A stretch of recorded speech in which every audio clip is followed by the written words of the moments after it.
welcome to our show today. We have a very special guest. He's originally from Germany and he's ranked the 12th most eminent psychologist of the 21st century, ERIK ERIKSON. Hello, Simone. I am pleased to be here spilling tea and sipping tea with you.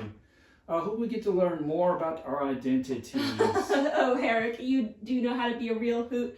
I have studied your theory, and I just want to say you are a brilliant man who attended UC Berkeley, the University of Pittsburgh, Harvard, and Yale. I want to credit you with all your success in life. Even though I've heard that your home life was not super stable since you were born, you were born in a time with such hatred towards people that monstrosities in humanity happened and home life struggles you've endured. Nevertheless, you persevered and made a name for yourself as a prominent figure in psychology and developmental psychology in children as we know it.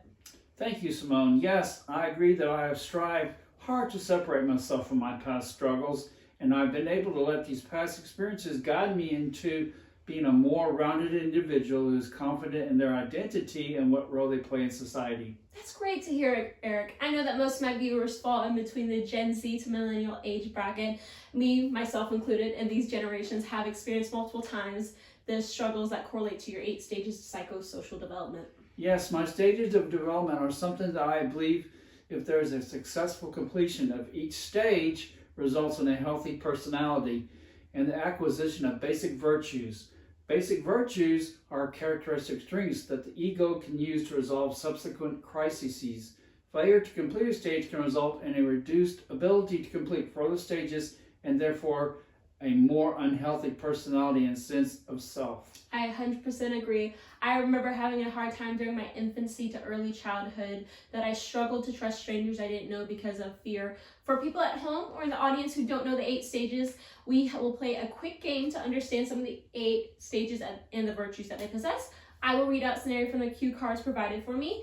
Those at home or the audience will be given 2 answers to which stages of life and development said action is presenting. And ERIK will explain why that action corresponds with said action. That sound good to you, ERIK?